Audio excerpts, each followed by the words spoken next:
So మీ పేరేంటి? పవన్. పవన్ గారు. So చెప్పండి, ఇప్పటిదాకా ఏ కోర్స్ చేశారు అండ్ దేనికి చేయడానికి వెళ్తున్నారు? BTech graduation computer science and engineering. ఇక్కడికి వచ్చాను. ఇక్కడికి వచ్చిన తర్వాత వీళ్ళు యూనివర్సిటీ సెలెక్షన్ కానీ కోర్స్ సెలెక్షన్స్ కానీ అన్నీ ప్రాపర్గా చేస్తారు.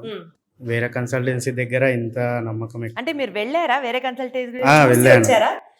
వాళ్ళకి వీళ్ళకి ఏంటి తేడా? వీళ్ళ ప్రాసెసింగ్ టైమింగ్ కానీ యూనివర్సిటీ సెలెక్షన్ కానీ లోన్ ప్రాసెసింగ్ కానీ అన్నీ ప్రాపర్గా వాళ్ళే గైడ్ లైన్స్ ఇస్తారు. మంచిగా ఏ యూనివర్సిటీలో వచ్చింది ఇంతకీ మీకు? Coventry university. ఓకే. సో ఎన్ని రోజుల్లో వచ్చేసింది మీకు కూడా? 14 days. With in 14 days 2 weeks లో అయిపోయింది. ఓకే. సో లోన్ ప్రాసెసింగ్ కానీ మిగిలిన ప్రాసెసింగ్ ప్రొసీజర్స్ కానీ వీటన్నిటికీ ఎంత టైం పట్టింది? ఆల్మోస్ట్ అయిపోయింది. విత్ ఇన్ 1 month లో అయిపోయింది. యూకే వెళ్ళాలి అనుకున్న 1 month లో మొత్తం అంతా అయిపోయింది. ఓన్లీ వీసా డ్రాప్ బాక్స్ అంతే. అది ఇంకా అది ఆ ప్రాసెస్ గవర్నమెంటల్ ప్రాసెస్ కాబట్టి అక్కడ జరుగుతూ ఉంటుంది. Right. Thank you so much Pavan garu. Thank you.